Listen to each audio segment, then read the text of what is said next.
जिस तरह से तुम हमसे बात कर रहे हो उससे मुझे एक बात तो समझ में आ गई है, और वो ये है कि अरबाज तुम ही हो। अब मेरी भी एक बात ध्यान से सुनो। मैं आखिरी बार कह रहा हूं, मेरा कार्ड मुझे दे दो, वरना अच्छा नहीं होगा। अभिनव के मुंह से ये बात सुनकर अरबाज का चेहरा सफेद हो गया। उसे ना जाने क्या हुआ और वो बोला, ये एक पुलिस वाला है, पकड़ो। ये सुनते ही रंजन घबरा गया। उसे समझ नहीं आ रहा था कि अब उसे क्या करना चाहिए। इतने में जिस लड़के के हाथ में अभिनव का कार्ड था वो थोड़ा सा पीछे हुआ और बाकी लोग अभिनव की तरफ धीरे धीरे बढ़ने लगे। अरबाज ने पीछे से ऑर्डर दिया, इसकी अच्छे से धुलाई करना। फिर वो पाइप सुलगाकर सारा तमाशा देखने बैठ गया। उसकी नजरें जब अभिनव से मिली तो उसके चेहरे पर एक झीनी सी मुस्कान थी। उसने धीरे से कहा, मेरे किले में किसी पुलिस वाले का आना ठीक ऐसा ही है जैसे किसी चूहे का एक शेर की मांद में घुसना। ये क्या बकवास कर रहे हो? ये पुलिस वाला नहीं है, ये तुम्हारा वो डरावना सपना है जो सच होकर तुम्हारे सामने खड़ा है। रंजन ने घबराते हुए कहा। वो अपनी नजरों के सामने अभिनव के साथ कुछ भी गलत नहीं होने देना चाहता था। तभी अभिनव ने रंजन को पलट कर देखा और उससे अपना मुंह बंद रखने का इशारा कर दिया।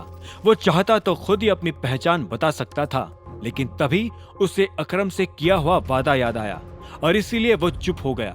रंजन भी चुप हो चुका था। उधर जब वो लड़के अभिनव पर हमला करने के लिए कूदे तो रंजन भी उन्हें पीटने के लिए उनके ऊपर टूट पड़ा।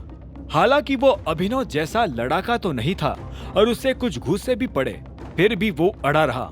इधर अभिनव ने भी अपने चेहरे पर पड़ने वाले एक मुक्के से अपने को बचाया और सामने खड़े आदमी के पेट में एक जोरदार लात मार दी। इतने में एक और आदमी उसे पीटने के लिए आया तो अभिनव ने उसको एक मुक्का जड़ दिया। फिर उसने अपने बगल में देखा तो पाया कि रंजन के सामने ढेर सारे लोग खड़े थे। रंजन के लिए उनसे अकेले निपट पाना मुश्किल था। ऐसे में अभिनव उन लोगों की तरफ कूदा और रंजन के साथ उन लड़कों को पीटने लगा। फिर उसने रंजन को दो लड़कों के चंगुल से छुड़वाया और बोला, तुम ठीक हो? रंजन ने हाँ में सिर हिलाया और बोला, थैंक यू बॉस। तभी पीछे से अरबाज की आवाज आई, लगता है चूहे को शेर बनने का बहुत शौक है।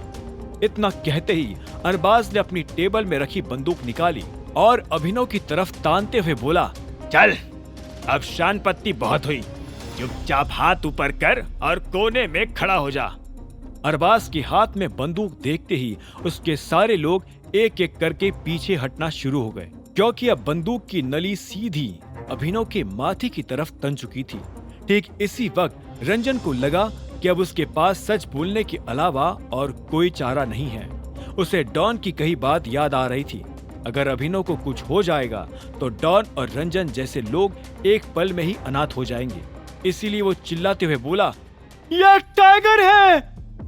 ये सुनते ही अभिनव निराश हो गया।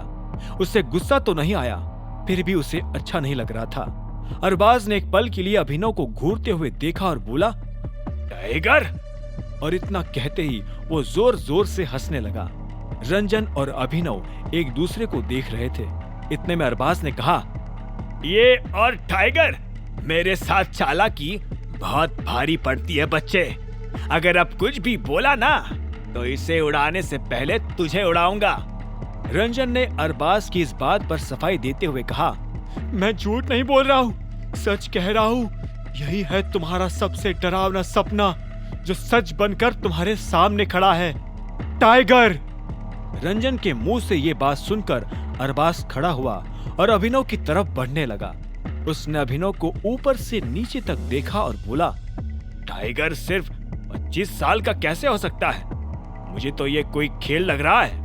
अरबाज अभिनव से मुश्किल से 1 फीट की दूरी पर खड़ा था।